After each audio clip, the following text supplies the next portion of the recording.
Here's how to change your side marker light without taking half of your grill apart.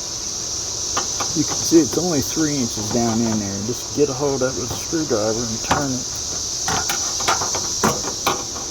And then it pops right out. There it is.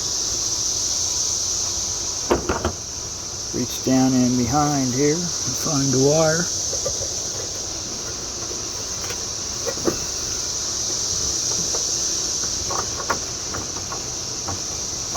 And there it is.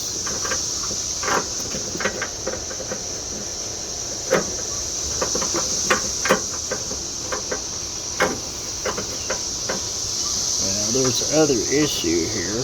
Getting it out. It's caught on something.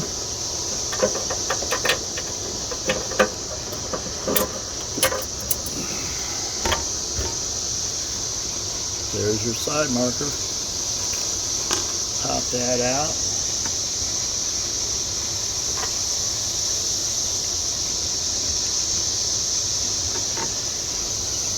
And pop that one in, and you will not believe the difference. It's 100 times better.